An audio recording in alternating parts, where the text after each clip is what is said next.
ചെയ്യുന്നു.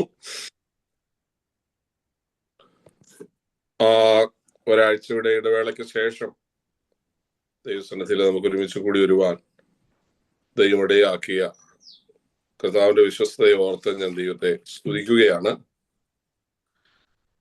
നമ്മള് കഴിഞ്ഞ ആഴ്ചയിൽ എനിക്ക് നിങ്ങളോടൊപ്പം ജോയിൻ ചെയ്യാനായിട്ട് സാധിച്ചില്ല. ഞാൻ യാത്രയിലായിരുന്നു.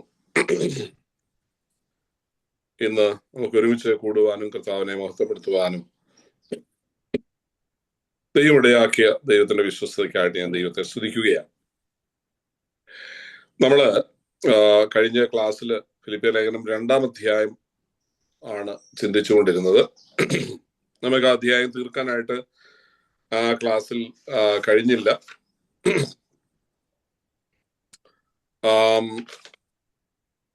2-ാം അധ്യായം വളരെ ക്രൂഷ്യലായിട്ടുള്ള ഒരു അധ്യായമാണ്. 2-3 അധ്യായങ്ങൾ വളരെ അനുഗ്രഹിക്കപ്പെട്ട ചിന്തകൾ പൗലോസ് പങ്കുവയ്ക്കുന്ന അധ്യായങ്ങളാണ്. 2-ാം അധ്യായത്തിൽ നമ്മൾ കഴിഞ്ഞ ആഴ്ചയിൽ ചിന്തിച്ചത്, കഴിഞ്ഞ മുമ്പത്തെ ആഴ്ചയിൽ ചിന്തിച്ചത് വളരെ ശക്തമായ ഒരു ദൂത് അവിടെ നിന്ന് പൗലോസ് അർപ്പിക്കാനിടയായി. ക്രിസ്തുവിൽ വല്ല പ്രബോധനമുണ്ടെങ്കിൽ, സ്നേഹത്തിന്റെ വല്ല ആശ്വാസമുണ്ടെങ്കിൽ, ആത്മാവിന്റെ വല്ല കൂട്ടായ്മയുണ്ടെങ്കിൽ, വല്ല ആർദ്രതയും മനസ്സിലും ഉണ്ടെങ്കിൽ നിങ്ങൾ ഏക മനസ്സുള്ളവരായി എന്ന് പറയുന്ന ഭാഗമാണ് നമ്മൾ ചിന്തിച്ചത്. എന്റെ ഓർമ്മ ശരിയാണെങ്കിൽ നമ്മൾ 11 വരെയുള്ള വാക്യങ്ങളാണ് അന്ന് ചിന്തിച്ച് അവസാനിപ്പിക്കാനിടയായതെന്നാണ് എൻ്റെ ഒരു ഓർമ്മ. 12 മുതൽ നമ്മൾ ചിന്തിക്കുമ്പോഴേ പൗലോസ് അതിന് തുടർച്ചയായ ചില ചിന്തകളാണ് ഓർപ്പിക്കുന്നത്. 12 മുതൽ 18 വരെയുള്ള വേദഭാഗങ്ങളിൽ ദൈവത്തിന്റെ ദാസനായ പൗലോസ് ആന്തരികവും ബാഹ്യവുമായ ക്രിസ്തീയ ജീവിതത്തെക്കുറിച്ചാണ് ഓർപ്പിക്കുന്നത്. 12-ാമത്തെ വാക്യം നമ്മൾ വായിക്കുന്നത്, അതുകൊണ്ട് പ്രിയമുള്ളവരെ നിങ്ങൾ എല്ലായ്പ്പോഴും അനുസരിച്ചതുപോലെ ഞാൻ അരികത്തിരിക്കുമ്പോൾ മാത്രമല്ല, ഇന്ന് ദൂരത്തിരിക്കുമ്പോൾ ഏറ്റവും അധികമായി ഭയത്തോടും വിറയലോടും കൂടെ നിങ്ങളുടെ രക്ഷയ്ക്കായി പ്രവർത്തിപ്പീൻ. ഇച്ഛിക്കുക എന്നതും പ്രവർത്തിക്കുക എന്നതും നിങ്ങളിൽ ദൈവമല്ലോ തിരുവുള്ള ഉണ്ടായിട്ട് പ്രവർത്തിക്കുന്നത്. വക്രതയും കോട്ടവുമുള്ള തലമുറയുടെ നടുവിൽ നിങ്ങൾ അനിന്യരും പരമാർത്ഥികളും ദൈവത്തിന്റെ നിഷ്കളങ്ക മക്കളുമാകേണ്ടതിനെല്ലാം പിറുപിറുപ്പും വാദവും കൂടാതെ ചെയ്യുവിൻ. അവരുടെ ഇടയിൽ നിങ്ങൾ ജീവന്റെ വചനം പ്രമാണിച്ചുകൊണ്ട് ലോകത്തിൽ ജ്യോതിഷുകളെ പോലെ പ്രകാശിക്കുന്നു. അങ്ങനെ ഞാൻ ഓടിയതും അധ്വാനിച്ചതും വെറുതെ ആയില്ല എന്ന് ക്രിസ്തുവിന്റെ നാളിൽ എനിക്ക് പ്രശംസയുണ്ടാകും. എന്നാൽ നിങ്ങളുടെ വിശ്വാസം എന്ന യാഗം അർപ്പിക്കുന്ന ശുശ്രൂഷയിൽ എൻ്റെ രക്തം ഒഴിക്കേണ്ടി വന്നാലും എല്ലാവരോടും കൂടെ സന്തോഷിക്കും. അങ്ങനെ തന്നെ നിങ്ങളും സന്തോഷിപ്പീൻ, എന്നോടുകൂടെ സന്തോഷിപ്പീൻ. ഞാൻ ആദ്യമേ ഓർപ്പിച്ചിരുന്നല്ലോ, ഈ ലേഖനത്തിലെ ഏറ്റവും പ്രധാന ചിന്ത എന്ന് പറയുന്നത് തന്നെ ക്രിസ്തുവിൽ സന്തോഷിക്കുക എന്ന ചിന്തയാണ്. അത് ഓരോ അധ്യായത്തിലും ദൈവദാസൻ ആവർത്തിക്കുന്നതും കാണുവാനായിട്ട് സാധിക്കുന്നു. ഇവിടെ 2-ാം അധ്യായത്തിന്റെ പ്രാരംഭ ഭാഗത്ത് താഴ്മയ്ക്കും വിനയത്തിനുമുള്ള ഒരു മാതൃകയെ കുറിച്ച് അപ്പോസ്തലൻ ഓർപ്പിച്ചിട്ട് യുവതിയോടും സുന്ദുകയോടുമുള്ള ഒരു പ്രബോധനമായി ദൈവസഭയ്ക്കകത്ത്, ഫിലിപ്പിയിലെ സഭയ്ക്കകത്ത് നിലനിന്നിരുന്ന മത്സര മനോഭാവം. 2 സുവിശേഷ വേലക്കാരാണ് ഈ 2 സഹോദരിമാർ, പേരെടുത്ത് പറഞ്ഞ 2 സഹോദരിമാർ. അവരെ കുറിച്ച് പൗലോസ് വളരെ നല്ല വാക്കുകൾ എഴുതുന്നത് നമുക്ക് കാണുവാനായിട്ട് സാധിക്കുന്നുണ്ട്. വളരെ നല്ല വാക്കുകൾ ഉപയോഗിച്ചാണ് പൗലോസ് അവരെ സംബോധന ചെയ്യുന്നത്. എന്നാൽ അത് കഴിയുമ്പോൾ അവരോട് സംസാരിക്കുന്ന പൗലോസിന്റെ വാക്കുകള് കുറച്ച് നിശ്ചിതമായ വാക്കുകളാണ്. എന്നിട്ട് അവരെ യേശുവിന്റെ താഴ്മയുടെ മാതൃകയെ ഓർമ്മപ്പെടുത്തുകയാണ്. അവരോട് പറയുന്നു, ഏകചിന്തയോടിരിക്കണം, കർത്താവിന്റെ സന്നിധിയില് ഐക്യമത്യമുള്ളവരാകണം, ഏക മനസ്സുള്ളവരാകണം, ഏക സ്നേഹമുള്ളവരാകണം എന്ന് പറഞ്ഞ് അവരെ പ്രബോധിപ്പിക്കുകയാണ്. അപ്പം കോമ്പീറ്റ് ചെയ്യുന്ന രണ്ട് സുവിശേഷ വേലക്കാര് പരസ്പരം അവർ കോമ്പീറ്റ് ചെയ്യുകയാണ്. ഞാനാണോ നീയാണോ നന്നായി ചെയ്യുന്നത് എന്ന ഒരു കോമ്പീറ്റന്റ് മനോഭാവം ഇവരുടെ ഇടയിൽ നിലനിൽക്കുകയാണ്. അതുകൊണ്ടാണ് കർത്താവ് അവരുടെ പൗലോസ് അവരുടെ മുമ്പിലേക്ക് ഈ ഒരു ചിന്ത, യേശുവിന്റെ മാതൃക ഓർമ്മപ്പെടുത്തുന്നത്. 4-ാം അധ്യായത്തിന്റെ 2-ാം വാക്യത്തിലാണ് യുവതിയെയും സുന്ദുകയെയും പേരെടുത്ത് പറഞ്ഞുകൊണ്ട് പൗലോസ് സംസാരിക്കുന്നത്. എന്നാൽ അതിനു മുൻപ് തന്നെ ഈ ഒരു കാര്യം മനസ്സിൽ വെച്ചുകൊണ്ടാണ് പൗലോസ് ഈ കർത്താവിന്റെ സ്വയ പരിത്യാഗത്തിന്റെ ഒരു ചിത്രം അവിടെ ഓർമ്മപ്പെടുത്തുന്നത്. അപ്പൊ അങ്ങനെ ഓർമ്മപ്പെടുത്തി അവരെ പ്രബോധിപ്പിക്കുകയാണ്. പരിശുദ്ധാത്മാവ് നിങ്ങളിൽ എന്തെങ്കിലും ഇമ്പാക്ട് ഉണ്ടാക്കിയിട്ടുണ്ടെങ്കിൽ നിങ്ങള് ക്രിസ്തീയ ജീവിതത്തെ കുറിച്ച് ഗൗരവമായി ചിന്തിക്കുന്ന ആളുകളാണെങ്കിൽ നിങ്ങൾ ഏകചിന്തയോടിരിക്കണം എന്ന് പറയുന്നു. എന്നിട്ട് പറയാണ്, താഴ്മയോടെ മറ്റുള്ളവർ തങ്ങളെക്കാൾ ശ്രേഷ്ഠരെന്ന് എണ്ണണം എന്നും കൂടി കർത്താവ് ഓർപ്പിക്കുകയാണ്. എന്നിട്ട് പറയുന്നു, സ്വന്തം താല്പര്യത്തിന് പകരം മറ്റുള്ളവരുടെ താല്പര്യത്തിന് മുൻഗണന കൊടുക്കണം എന്നും കൂടി ഓർപ്പിക്കുന്നു. ഞാന് വളരെ രസകരമായി ചില ആളുകൾക്ക് മുൻപ് ഒരു വ്യക്തി ഇത് പറയുമ്പോ അദ്ദേഹം പറഞ്ഞു, സ്വന്തം താല്പര്യം കഴിഞ്ഞിട്ട് എന്തെങ്കിലുമൊക്കെ സാഹചര്യങ്ങൾ ഉണ്ടെങ്കിൽ മറ്റുള്ളവരുടെ താല്പര്യത്തെ പരിഗണിക്കണം എന്ന് അദ്ദേഹം അങ്ങനെ തന്നെ ചെയ്യുന്ന ആളുമാണ്. ആളെ ഒന്നും ഞാൻ പറയുന്നില്ല. അദ്ദേഹം അങ്ങനെ പ്രസംഗിച്ചു, അങ്ങനെ തന്നെ പ്രവർത്തിക്കുന്ന ആളും കൂടിയാണ്. പക്ഷെങ്കില് വചനം പറയുന്നത് നമ്മുടെ കാര്യം കഴിഞ്ഞിട്ട് മറ്റുള്ളവരുടെ കാര്യം നോക്കണമെന്നല്ല. സ്വന്തം ഗുണം അല്ല, മറ്റുള്ളവരുടെ ഗുണവും കൂടെ അന്വേഷിക്കണം.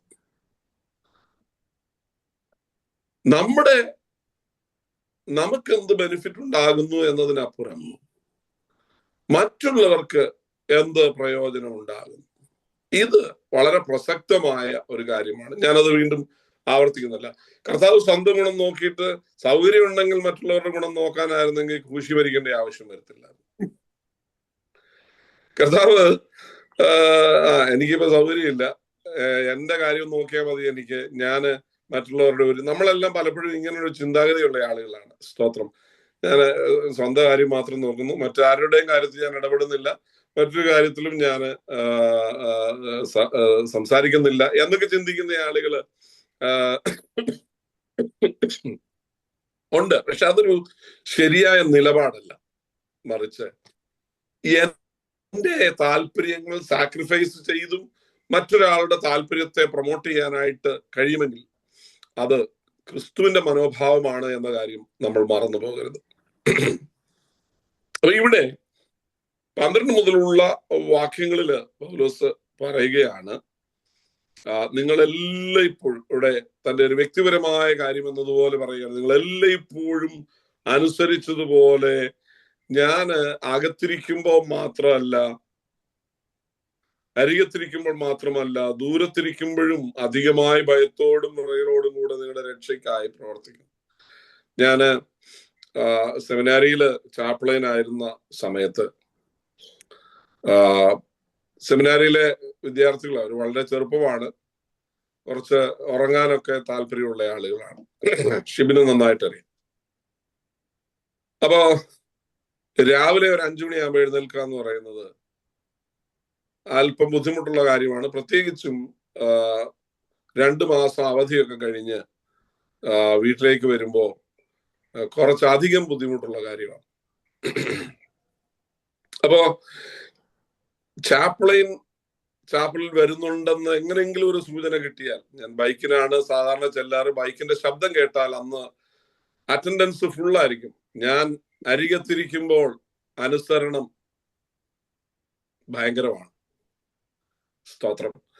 എന്നാൽ ഇന്ന് സാറ് വരില്ല എന്നൊരു സൂചന കിട്ടിയാൽ അന്ന് ചാപ്പല് പകുതി ഭാഗവും ശൂന്യമായിരിക്കും.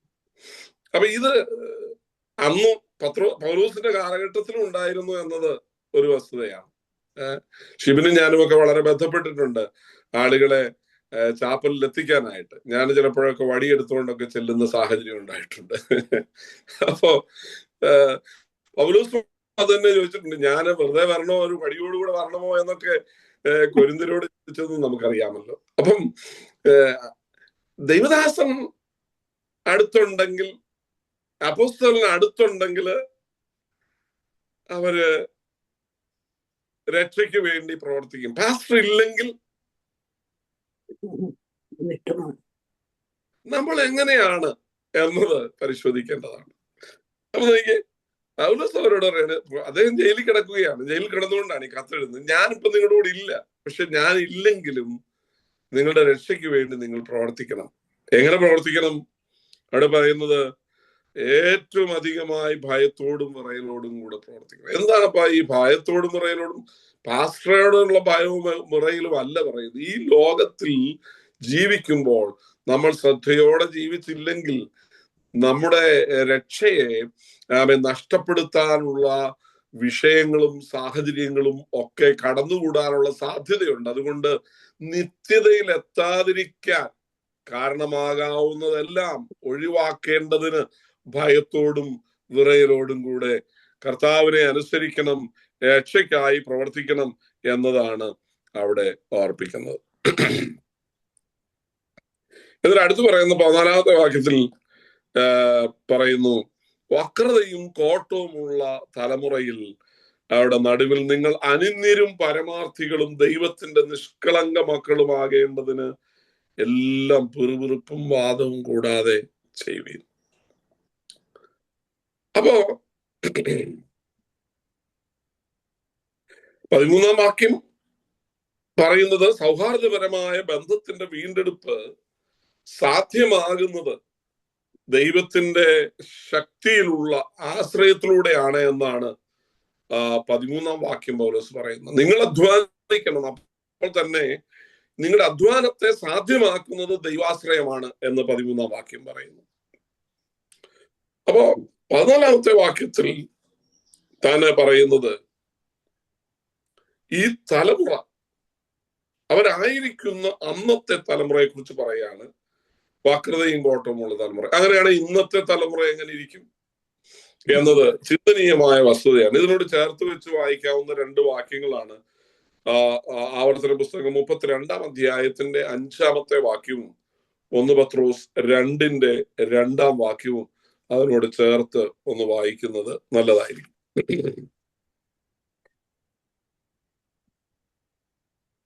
ആവർത്തനം 32-ന്റെ 5-ാമത്തെ വാക്യം. അവർ അവനോട് വഷളത്വം കാണിച്ചു, അവർ അവന്റെ മക്കളല്ല, സ്വയ കളങ്കം അത്രേ വക്രതയും കോട്ടവുമുള്ള തലമുറ. ഓക്കെ, വഷളത്വം കാണിച്ചൊരു തലമുറയെ കുറിച്ചാണ് പറയുന്നത്. അതിന് മുകളിലുള്ള 1-2 വാക്യം കൂടെ ചേർത്തൊന്ന് വായിക്കാൻ വേണ്ടി. ഞാൻ യഹോവയുടെ നാമം ഘോഷിക്കും, നമ്മുടെ ദൈവത്തിന് മഹത്വം കൊടുപ്പീൻ. അവൻ പാറ, അവന്റെ പ്രവൃത്തി അത്യുത്തമം, അവന്റെ വഴികളൊക്കെ ന്യായം. അവൻ വിശ്വസ്തതയുള്ള ദൈവം, വ്യാജമില്ലാത്തവൻ, നീതിയും നേരുമുള്ളവൻ തന്നെ. അവർ അവനോട് വഷളത്വം കാണിച്ചു. അവർ ജനത്തിന്റെ ചരിത്രം ഇവിടെ ഓർമ്മിപ്പിക്കുകയാണ്. ഇസ്രായേൽ ജനം അവരുടെ മരുഭൂമി യാത്രയിൽ കാണിച്ച, അല്ലെങ്കിൽ അവരുടെ ചരിത്രത്തിൽ ഉടനീളം കാണിച്ച അവിശ്വസ്തതയെ കുറിച്ചാണ് ഇവിടെ മോശെ ഓർപ്പിക്കുന്നത്. ഒരു തലമുറ ദൈവത്തോട് അവിശ്വസ്തത കാണിച്ചു, വക്രത കാണിച്ചു. അവരെ കുറിച്ച് പറയണം, അവർ വക്രതയുള്ള തലമുറ. ദൈവത്തോട് നാം അവിശ്വസ്തരാകും, അത് എല്ലാ കാര്യത്തിലും കേട്ടോ. ദൈവത്തോട് അവിശ്വസ്തരാകുമ്പോൾ നമ്മൾ വക്രതകളല്ല, നമ്മൾ വേറെ പരിപാടിയൊന്നും ചെയ്യാൻ പോകണ്ട. ദൈവവുമായുള്ള ബന്ധത്തിൽ നമ്മൾ അവിശ്വസ്തത കാണിക്കുന്നെങ്കിൽ നമ്മൾ വക്രതയുള്ള തലമുറയാണ്. നമുക്കറിയാം ഇസ്രായേൽ മക്കളുടെ ജീവിതത്തിൽ സംഭവിച്ചത് എന്താണെന്നുള്ളത് നമുക്കറിയാം. ഞാനത് വിശദീകരിക്കേണ്ട ആവശ്യമില്ല. വളരെ വചനപരിജ്ഞാനമുള്ള ആളുകളാണ് നിങ്ങൾ. സ്തോത്രം. ദൈവത്തിന്റെ വഴികളെ വിട്ട്, ദൈവത്തിന്റെ പ്രമാണങ്ങളെ വിട്ട് സ്വന്തം ചിന്തകളിലൂടെ മുൻപോട്ട് പോയ ഒരു തലമുറയെ നോക്കിയിട്ട് പ്രവാചകനായ അല്ലെങ്കിൽ ദൈവത്തിന്റെ ദാസനായ മോശ പറയാണ്, അവര് വക്രതയും കോട്ടവുമുള്ള തലമുറയാണ്. അപ്പം ദൈവ വഴി വിട്ടുപോകുന്ന ഒരു ജനറേഷന്റെ നടുവില്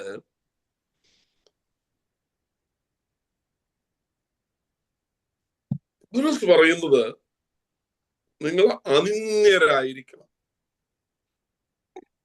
മൂന്ന് പദങ്ങളാണ് ഒരു ദൈവ പൈതൽ ഒരു ജനറേഷനിൽ എങ്ങനെ ആയിരിക്കണം എന്നതിനെ കുറിച്ച് രേഖപ്പെടുത്തിയിരിക്കുന്നു. ഒന്ന്, അവർ അനിന്യരായിരിക്കണം. രണ്ട്, അവർ പരമാർത്ഥികളായിരിക്കണം.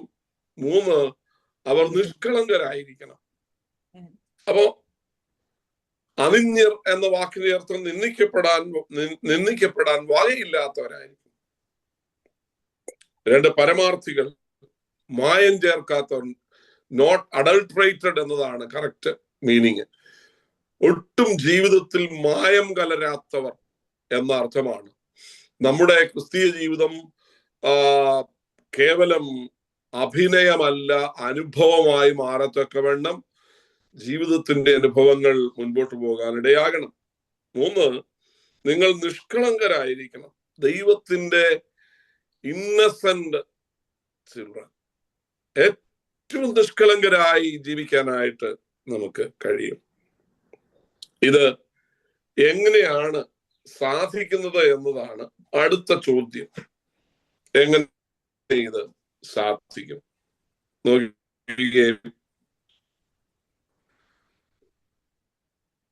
അത് ചെയ്യുമ്പോ പൗലോസ് പറയുകയാണ്, നിങ്ങളിത് പിറുപിറുപ്പും വാദവും കൂടാതെ ചെയ്യേണ്ടതുണ്ട്. അപ്പോ ക്രിസ്ത്യ ജീവിതത്തിൽ ഈ പറയപ്പെടുന്ന വസ്തുതകൾ അത് പിറുപിറുപ്പ് കൂടാതെ ചെയ്യണം. എന്ത്?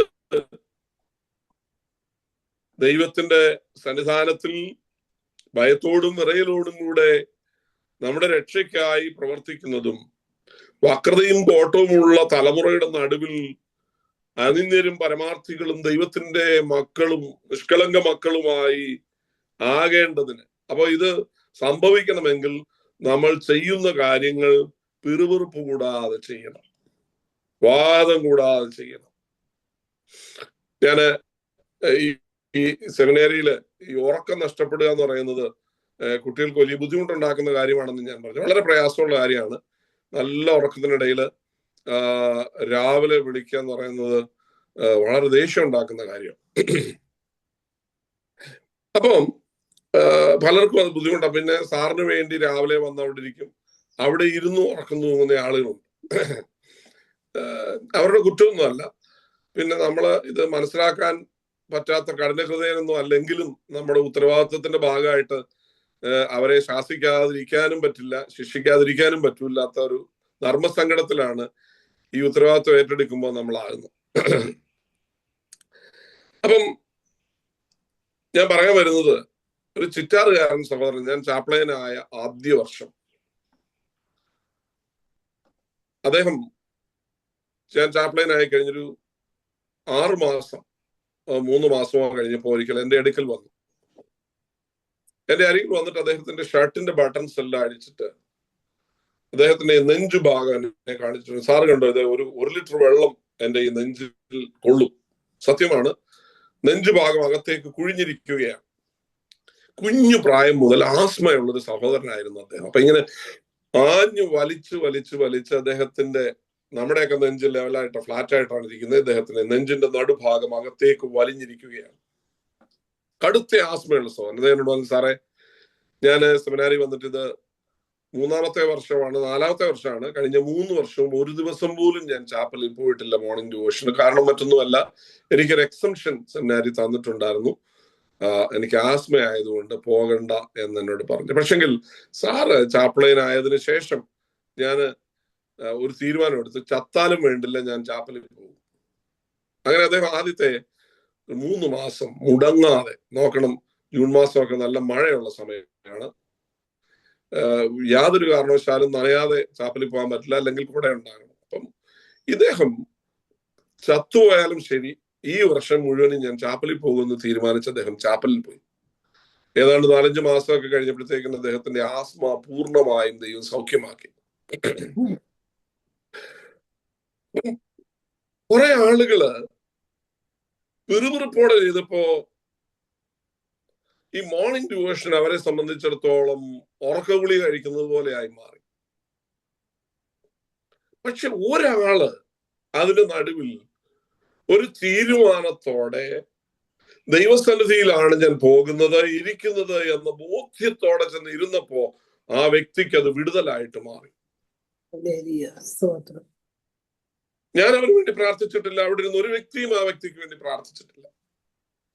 നിങ്ങൾ മനസ്സിലാക്കണം, അവന് പഠനം കഴിഞ്ഞ് ആദ്യം പോകുന്ന മിഷൻ ഫീൽഡ് എന്ന് പറയുന്നത് ആൻഡമാൻസ് ആണ്. ഒരു ആസ്മാരോഗിക്ക് പറ്റിയ സ്ഥലമാണ്. അപ്പോ അത്രമാത്രം ആ സഹോദരന്റെ മേൽ ദൈവിക വിടുതൽ വ്യാപരിക്കാനിടയെ. എന്താ കാര്യം എന്നറിയാമോ? പിറുപിറുപ്പില്ലാതെ വാദമില്ലാതെ കടന്നുപോയത് കൊണ്ട് ദൈവത്തിന്റെ കരം അവന്റെ മേൽ ചലിച്ച് സമ്പൂർണമായ വിടുതൽ അവന്റെ ശരീരത്തിന് മേൽ വെളിപ്പെടുവാനിടയായി. ഇന്ന് രാത്രി ഞാൻ ദൈവമക്കളോട് പറയാം, നാം ചെയ്യുന്ന ഏർപ്പെടുന്ന ഏതു വിഷയവും പിറുപിറുപ്പും വാദവും കൂടാതെ ചെയ്താൽ അതിന്റെ മേൽ വ്യാപരിക്കുന്ന ഒരു ദൈവശക്തിയുണ്ട്. അവൻ ഒരുപക്ഷെ വൈദ്യശാസ്ത്രം കൈവിട്ട മേഖലകളുടെ മേൽ ദൈവത്തിന്റെ വിടുതൽ ചലിക്കാൻ അത് കാരണമായി തീരുമെന്നുള്ളതിന് അനുഭവത്തിന്റെ വെളിച്ചത്തിൽ എനിക്ക് പറയാനായിട്ട് സാധിക്കും. അതുകൊണ്ട് ഈ അനിന്യരായി പരമാർത്ഥികളായി നിഷ്കളങ്കരായി ജീവിക്കാൻ നമ്മള്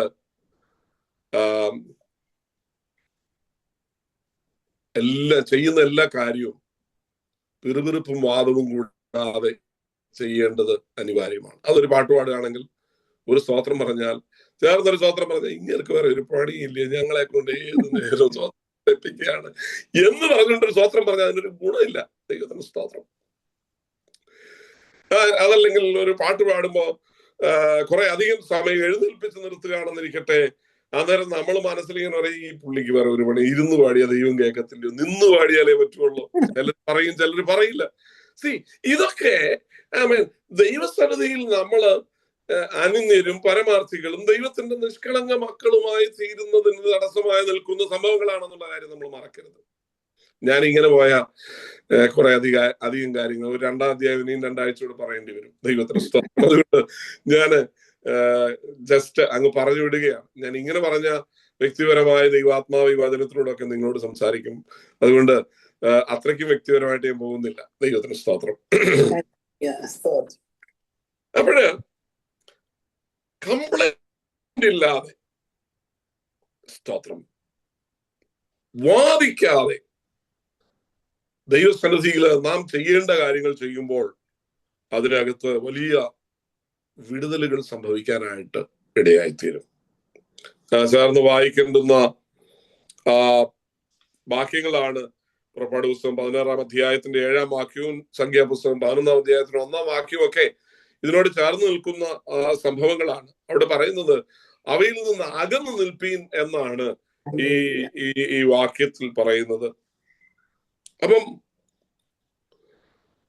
ദൈവത്തിന്റെ സന്നിധിയിൽ പിറുപിറുത്ത കോരഹിന്റെയും കൂട്ടരുടെയും വാസസ്ഥലത്തു നിന്നും മാറി നിൽക്കാൻ പറഞ്ഞ അതേ ഗൗരവമാണ് പിറുപിറുപ്പിൽ നിന്നും വാദത്തിൽ നിന്നും മാറി നിൽക്കാനായിട്ട് പൗലോസ് പറയുന്നത്.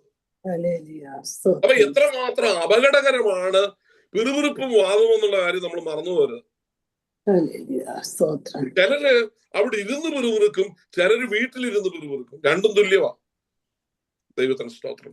ദൈവമക്കളെ, ക്രിസ്തീയ ജീവിതത്തിൽ, ആത്മീയ ജീവിതത്തിൽ ഞാനും നിങ്ങളും ആയിരിക്കുമ്പോൾ നിത്യതയിൽ എത്തുന്നതിനുള്ള ക്വാളിഫിക്കേഷൻ അല്ലെങ്കിൽ അതിനുള്ള ഒരു രൂപീകരണത്തിൽ നമ്മൾക്ക് വ്യത്യാസങ്ങൾ വരുത്തുന്നത്, നമ്മളെ നിന്ദയില്ലാത്തവരാക്കുന്നത്, നമ്മളെ പരമാർത്ഥികളാക്കുന്നത്, നമ്മളെ ദൈവത്തിന്റെ നിഷ്കളങ്ക മക്കളാക്കുന്നത് ഇത്തരം കാര്യങ്ങളിൽ നിന്നും അകന്നു നിൽക്കുമ്പോഴാണ് എന്ന കാര്യം നമ്മൾ മറന്നു പോകരുത്. ദൈവത്തിന് സ്തോത്രം. ഞാൻ മുമ്പോട്ട് പോകട്ടെ. അതിന്റെ അങ്ങനെ ചെയ്യുമ്പോ പറയുകയാണ്, നിങ്ങള് ജീവന്റെ വചനം പ്രമാണിച്ചുകൊണ്ട് ജ്യോതിസുകളെ പോലെ പ്രകാശിക്കും. അതിന്റെ റിസൾട്ടാണത്. ഇങ്ങനെ ചെയ്യുമ്പോൾ റിസൾട്ടാണ് നിങ്ങൾ ജ്യോതിസുകളെ പോലെ ലോകത്തിൽ പ്രകാശിക്കും. മറ്റുള്ള മറ്റുള്ളവർക്ക് വെളിച്ചം പകരുന്നവരാകും. People will say, oh okay, ആ വ്യക്തിയെ നോക്കി അങ്ങനെ ആവണം എനിക്കെന്ന് പറയത്തക്കതുപോലെ, നമ്മളെ ഫോളോ ചെയ്യത്തക്കതുപോലെ വെളിച്ചമായി മാറാൻ ആമേൻ നമുക്ക് സാധിക്കും. അന്നേരം പൗലോസ് അടുത്ത് പറയാണ്, അങ്ങനെ ആയാൽ ഞാൻ ഓടിയതും ഞാൻ അധ്വാനിച്ചതും വെറുതെ ആയില്ല എന്ന് ക്രിസ്തുവിന്റെ നാളിൽ എനിക്ക് പ്രശംസയുണ്ടാകും. നിങ്ങൾ നന്നായി ജീവിച്ചാൽ ആമേൻ എനിക്ക് പ്രശംസയുണ്ടാകും. എന്താ കാര്യം? പൗലോസ് പറയാണ്, ഞാനല്ലേ നിങ്ങളുടെ ഇടയിൽ അധ്വാനിച്ചത്. ആ അധ്വാനമൊക്കെ അപ്പോസ്തല പ്രവൃത്തി 16-ാം അധ്യായത്തിൽ നിന്നൊക്കെ വിശദീകരിച്ച് പോകേണ്ടതാണെങ്കിലും ഞാൻ അതിനൊന്നും അവസരം എടുക്കുന്നില്ല. എന്നിട്ട് അദ്ദേഹം പറയാണ്, നിങ്ങളുടെ വിശ്വാസം എന്ന യാഗം അർപ്പിക്കുന്ന ആ ശുശ്രൂഷയില് എന്റെ രക്തം ഒഴിക്കേണ്ടി വന്നാലും എനിക്ക് സന്തോഷമാണ്. നിങ്ങൾ നിത്യതയിൽ എത്തേണ്ടതിനു വേണ്ടി ഞാൻ എന്റെ പ്രാണൻ ബലിയർപ്പിക്കേണ്ടി വന്നാലും എനിക്ക് സന്തോഷമേ ഉള്ളൂ എന്നാണ് എന്നിട്ട് പറയാണ്, അങ്ങനെ തന്നെ നിങ്ങൾ സന്തോഷിക്കണം, എന്നോട് കൂടെ സന്തോഷിക്കണം. ഇനി ഞാൻ ഈ അധ്യായം അവസാനിപ്പിക്കാൻ സമയമുണ്ട്. യേശുവിന്റെ മാതൃക, താഴ്മയ്ക്കും വിനയത്തിനുമുള്ള മാതൃകയായി പൗലോസ് പറഞ്ഞിട്ട് അടുത്ത് രണ്ടുപേരെ കൂടെ ചൂണ്ടിക്കാണിക്കുകയാണ്. അത് ഒന്ന് എപ്പഫ്രാദിത്തോസ് ആണ്, രണ്ട് തിമത്തിയോസ് ആണ്. ഈ കൂടെ പ്രവർത്തിക്കുന്ന രണ്ട് ദൈവദാസന്മാരെ ഒരു സഭയ്ക്ക് ദൈവദാസൻ പരിചയപ്പെടുത്തുകയാണ്. ദൈവത്തിന് സ്തോത്രം. നിങ്ങൾ ശ്രദ്ധിച്ചേ, നമ്മൾ ആളുകളെ പരിചയപ്പെടുത്തുന്നത് എങ്ങനെയാണെന്നുള്ളത് നമ്മളൊന്ന് ചിന്തിക്കുകയും കൂടി ചെയ്യേണ്ടതാണ്. എന്നാൽ നിങ്ങളുടെ വസ്തുത അറിഞ്ഞിട്ട് എനിക്ക് മനം തണുക്കേണ്ടതിന് തിമത്തിയോസിനെ വേഗത്തിൽ അങ്ങോട്ട് അയക്കാമെന്ന് കർത്താവായ യേശുവിൽ ഞാൻ ആശിക്കുന്നു. എന്നിട്ട് പറയാണ്, നിങ്ങളെ സംബന്ധിച്ച് പരമാർത്ഥമായി കരുതുവാൻ തുല്യചിത്തനായി എനിക്ക് മറ്റാരുമില്ല.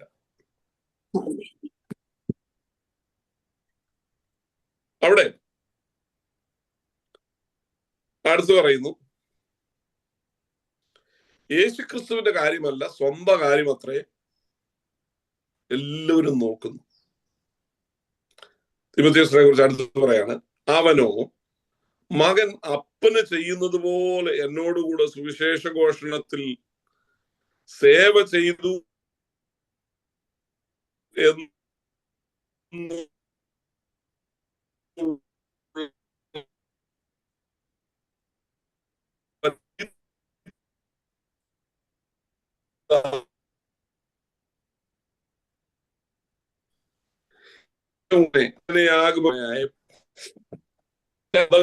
തിമത്തി പറയുകയാണ്.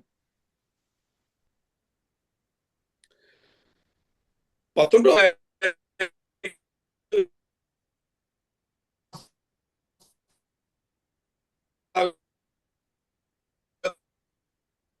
സ്വസ്ഥതയില്ല നിങ്ങളുടെ കാര്യം ഓർത്തിട്ട്. അപ്പൊ നിങ്ങൾ അടുക്കലോട്ട് അയക്കുകയാണ്. അപ്പൊ എപ്പോഴും ഞാന് കുറെ കാലം മുമ്പ് പുനലൂര് ഒരു പാസ്റ്റർ അമേരിക്കയിൽ പോയപ്പോ അദ്ദേഹം പറഞ്ഞു, എടോ മനുഷ്യ, ഇയാളെ ഏക്കുവാണല്ലേ ഞാൻ പോവുള്ളൂ എന്ന് പറഞ്ഞു ആ ചർച്ച്. ഞാൻ പറഞ്ഞു ശരി. അപ്പോൾ ഞാൻ മറ്റൊരു സ്ഥലത്ത് ശുശ്രൂഷിക്കുകയാണ്. അവിടെ നിന്നൊരു വിടുതലും ഒക്കെ പ്രാപിച്ച് ഞാൻ ആ സ്ഥലത്തെ ശുശ്രൂഷയ്ക്കായി. എന്റെ രീതി ശിവനറിയാം. വചനം പറയാൻ തുടങ്ങിയാല് കൃത്യമായി ആളുകളെ വിവേചിച്ച് സംസാരിക്കും. വളരെ കർശനമായ നിലയിൽ ഞാൻ വചനം പറയും. ഇപ്പൊ ഇച്ചിരി മയം വന്നിട്ടുണ്ട് കൊച്ചുമക്കളൊക്കെ ആയപ്പോ. അപ്പോ ഒരിക്കല് ആ ദൈവദാസന്റെ മദറിലോ വന്നൊരു സാക്ഷ്യം പറഞ്ഞു. എനിക്ക് വളരെ വിദഗ്ധമായിട്ടാണ് ആ സഹോദരി സാക്ഷി പറഞ്ഞത്. അങ്ങനെ വിദഗ്ധമായി സാക്ഷ്യങ്ങൾ പറയുന്ന സഹോദരിമാരുണ്ട്. അതിവിദഗ്ധമായിട്ട് ഈ സഹോദരി സാക്ഷ്യം പറഞ്ഞാൽ മുഴുവൻ കേൾക്കരുത്, എന്നാ കേൾക്കാൻ വേണം എന്ന രീതിയിലാണ്. അപ്പൊ പുള്ളിക്കാരത്തി പറഞ്ഞത് ഇത്രേ ഉള്ളൂ, ഞാനിവിടെ എന്റെ മകൾ ഇവിടെ വളരെ മനോവ്യസനത്തിലാണ്, എപ്പോഴാണ് എന്തെങ്കിലും സംഭവിക്കുന്നതെന്ന് അറിയാതെ വളരെ.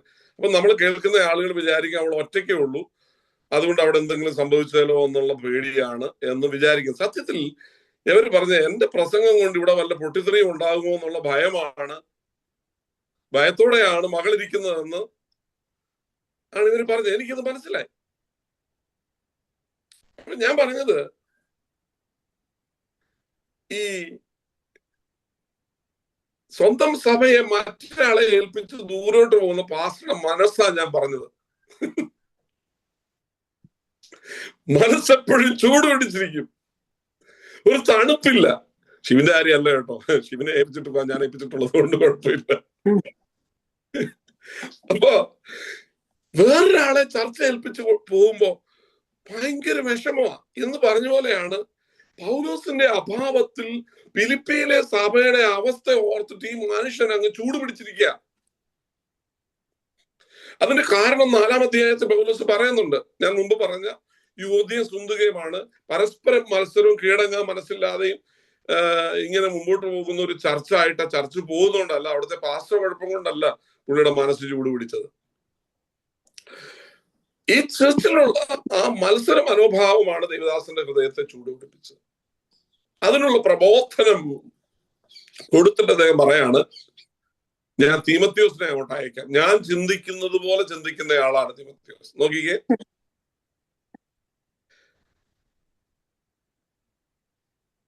20-ാമത്തെ വാക്യത്തിൽ പൗലോസ് പറയുകയാണ്, നിങ്ങളെ സംബന്ധിച്ച് പരമാർത്ഥമായി കരുതുവാൻ തുല്യചിത്തനായി എനിക്ക് മറ്റാരുമില്ല. ഇതൊരു വലിയ കാര്യമാണ്. തീമത്യോസിനെ പരിചയപ്പെടുത്തുകയാണ്. നിങ്ങളെ കുറിച്ച് ഞാൻ എങ്ങനെ ചിന്തിക്കുന്നോ അങ്ങനെ തന്നെ ചിന്തിക്കുന്നവനാണ് തീമത്യോസ്. എനിക്ക് ഒരു ദൈവദാസനെ ഇൻട്രൊഡ്യൂസ് ചെയ്യുകയാണ്. ഞാൻ ചിന്തിക്കുന്നത് പോലെ ചിന്തിക്കുന്ന ഒരു മനുഷ്യൻ. അടുത്ത നോക്കുക, എല്ലാവരും യേശുക്രിസ്തുവിന്റെ കാര്യമല്ല സ്വന്തം കാര്യം അത്രയും നോക്കുന്നു. ഞാന് ഒരു 10 വർഷം മുമ്പ് UK പോയപ്പോ അവിടെ ഒരു ദൈവദാസനെ പരിചയപ്പെട്ടു. അദ്ദേഹം കണ്ടപാടെ പറഞ്ഞു, നമ്മൾ തമ്മിൽ എവിടെയോ കണ്ടിട്ടുണ്ടല്ലോ. ഞാൻ അദ്ദേഹത്തെ ആദ്യമായിട്ടാണ്. ഞാൻ പറഞ്ഞു, നമ്മൾ കാണാൻ ഒരു സാധ്യതയില്ല. പാസ്റ്റർ വീട് എവിടെയാ? അദ്ദേഹം പറഞ്ഞു, എന്റെ വീട് പുനലൂരാണ്. ഞാൻ പറഞ്ഞു, എന്റെ വീട് മല്ലപ്പള്ളിയാണ്. അദ്ദേഹം പറഞ്ഞു, മല്ലപ്പള്ളിയിലൂടാ? ഞാൻ പറഞ്ഞു, ഇന്നടത്താ. ഞാനവിടെ വന്നിട്ടുണ്ട്. അപ്പൊ അദ്ദേഹം ചോദിച്ചു വന്നപ്പോ, ഒരുപക്ഷെ പാസ്റ്റർക്കൊക്കെ അറിയാമായിരിക്കും, വർഷങ്ങൾക്ക് മുമ്പ് 2 കണ്ണിനും കാഴ്ചയില്ലാത്തൊരു പാപ്പച്ചന ഉപദേശി ഉണ്ടായിരുന്നു പുനലൂര്. രാജാന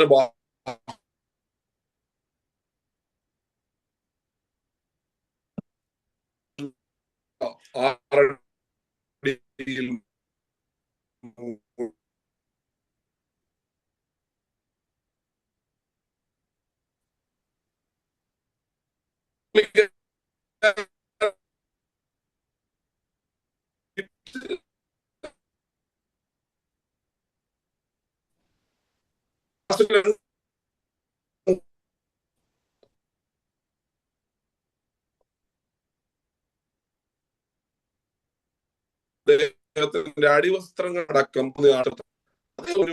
ഞാൻ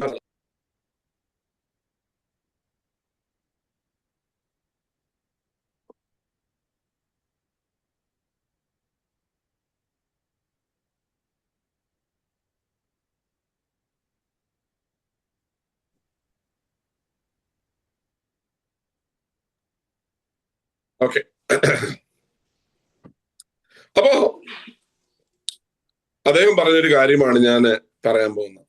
അത് ഈ പറഞ്ഞ പാപ്പച്ചൻ ഉപദേശിയുടെ കൂടെ മറ്റു പല ദൈവത്തിന്റെ ദാസന്മാർ പലരും അദ്ദേഹത്തെ അസിസ്റ്റ് ചെയ്യാനായിട്ട് കൂടെ നടന്നിട്ടുണ്ട്. അപ്പൊ അദ്ദേഹം പറയാണ്, കൂടെ നടന്ന് പലരും അദ്ദേഹത്തിന് കണ്ണു കാണില്ലല്ലോ, അദ്ദേഹത്തിന്റെ മുണ്ടും ഉടുപ്പും ഒക്കെ കഴുകാതെ കഴുകി എന്ന് പറഞ്ഞ് മടക്കി തിരികെ കൊടുക്കുന്ന രീതികളുണ്ടായി. എന്നാൽ ഈ സഹോദരൻ 15 വയസ്സേ ഉള്ളൂ. അദ്ദേഹത്തിന്റെ വസ്ത്രങ്ങൾ കഴുകി ഉണക്കി തേച്ച് മടക്കി കൊടുക്കുമായിരുന്നു. ഇന്ന് അദ്ദേഹം ഇംഗ്ലണ്ടില് അറിയപ്പെടുന്ന ഒരു പ്രസംഗകനാണ്. ശക്തമായി ദൈവവചനം പ്രസംഗിക്കുന്ന ഒരു ദൈവദാസൻ, ഒരു അപ്പോളജറ്റിക് ശുശ്രൂഷയും കൂടെ ചെയ്യുന്ന ഒരു മനുഷ്യൻ, അത്രമാത്രം വചനത്തിൽ അവഗാഹമായ പാണ്ഡിത്യമുള്ള ഒരു മനുഷ്യൻ. എവിടുന്നാണ് ഈ പരിജ്ഞാനം അദ്ദേഹത്തിന് കിട്ടിയത്? തുടക്കം ആ പാവപ്പെട്ട കണ്ണു കാണാത്ത ഉപദേശിയുടെ തുണി കഴുകിയെടുത്തുന്ന, മറ്റുള്ളവർ കണ്ണു കാണാത്ത മനുഷ്യനെ പറ്റിച്ചപ്പോ ഈ മനുഷ്യൻ ആത്മാർത്ഥതയോടെ ആ ദൈവദാസനെ ശുശ്രൂഷിച്ചു. പൗലോസ് പറയുകയാണ്, എല്ലാവരും യേശുക്രിസ്തുവിന്റെ കാര്യമല്ല, സ്വന്തം കാര്യമാണ് നോക്കുന്നത്. എന്നാൽ തിമോത്തിയോസിനെ കുറിച്ചുള്ള അടുത്ത വാചകം ശ്രദ്ധിച്ച്, അവൻ മകൻ അപ്പന് ചെയ്യുന്നത് പോലെ എന്നോടുകൂടെ സുവിശേഷ ഘോഷണത്തിൽ സേവ ചെയ്തു എന്നുള്ള അവന്റെ സിദ്ധത നിങ്ങൾ അറിയുന്നുവല്ലോ. ഒരു മകൻ അപ്പനെ എങ്ങനെ ശുശ്രൂഷിക്കുമോ? സുവിശേഷ ഘോഷണത്തിൽ തോളോട് തോൾ ചേർന്നു നിന്ന് ആ ദൈവദാസനോടുകൂടെ പ്രവർത്തിച്ച മനുഷ്യന്റെ മനോഭാവത്തെ പ്രശംസിച്ചുകൊണ്ട് ഫിലിപ്പിയരോട് പറയുകയാണ്, ഞാൻ ചിന്തിക്കുന്നത് പോലെ ചിന്തിച്ച, എന്നോട് ചേർന്ന് നിന്ന് അധ്വാനിച്ച. ഈ മകൻ അപ്പനോടെന്ന് പറയുമ്പം മനസ്സിലാക്കണം, അപ്പൻ മകനോട് ഒരു മയവും കാണിക്കത്തില്ല. അത് എടുക്കടാ, അത് ചെയ്യടാ, ഇത് ചെയ്യടാ, ഇങ്ങോട്ട് ചെയ്യടാ, എപ്പോഴും ഒന്നും മോനെന്നൊന്നും വിളിക്കത്തില്ല. എടാ അത് ചെയ്തേ, എടാ അതങ്ങോട്ട് എടുത്ത്, അത് അങ്ങനെ ചെയ്യേ, ഇതിങ്ങനെ ചെയ്യേ, ഇതെന്താ ഇങ്ങനെ ചെയ്ത് എന്നൊക്കെ പരസ്യമായിട്ടൊക്കെ ചിലപ്പോൾ മകനെ ശാസിക്കും, മറ്റൊരാളെ ശാസിച്ചൊന്നും വരില്ല.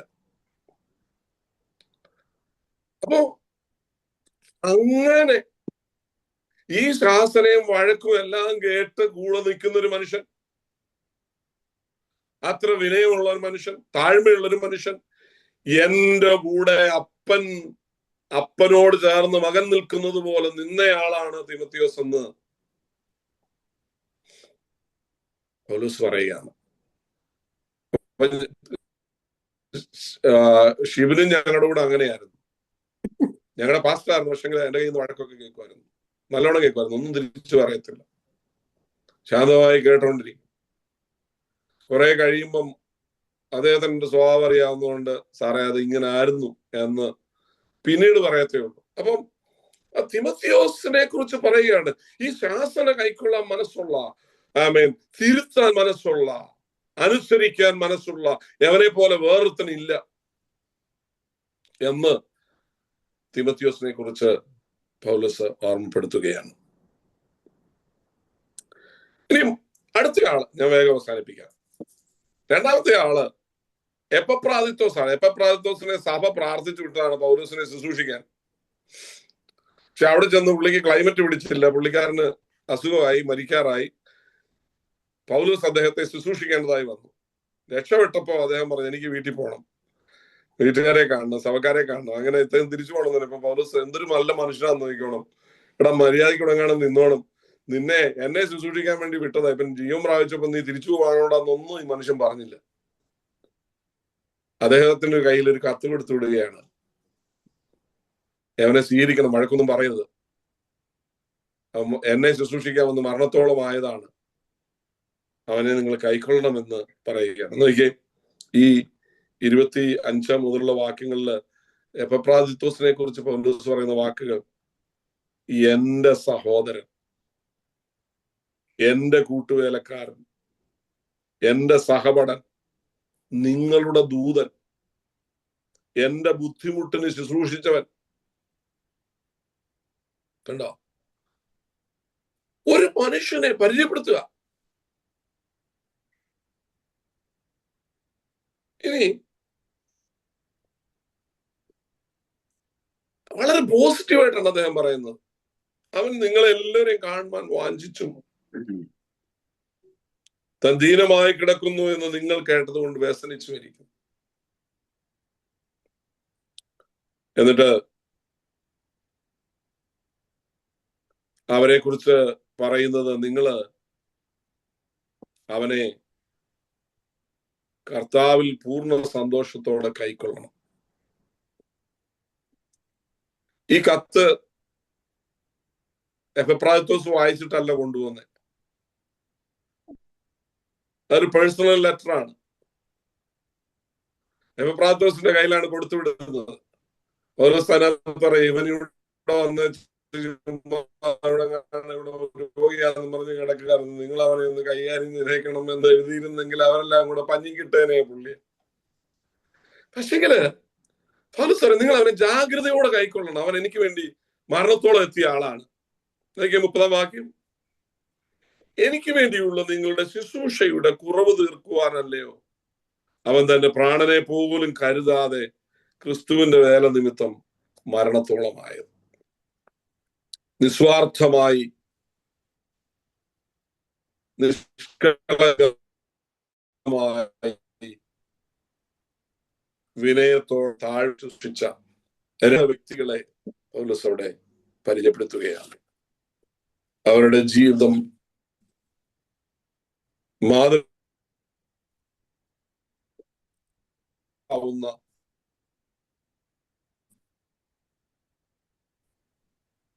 കർത്താവിന്റെ സന്നിധിയില് 2 സഹോദരന്മാർ സ്വാർത്ഥതയില്ലാതെ കർത്താവിനെ സേവിപ്പാൻ, നിസ്വാർത്ഥമായി കർത്താവിന്റെ വേല ചെയ്യുവാൻ, മറ്റൊരാൾ നമ്മളെ ഇൻട്രൊഡ്യൂസ് ചെയ്യുമ്പോൾ തുല്യചിത്തനാണ് എന്ന് പറയത്തക്കവണ്ണം ദൈവരാജ്യത്തിനു വേണ്ടി അധ്വാനിപ്പാൻ കർത്താവ് നമ്മെ അവരെയും സഹായിക്കട്ടെ. സമയമൊരുക്കിയ ദൈവദാസന് ദൈവസഭയ്ക്ക് നന്ദി പറയുന്നു. God bless you. ദൈവം നമ്മെ അവരെയും അനുഗ്രഹിക്കട്ടെ.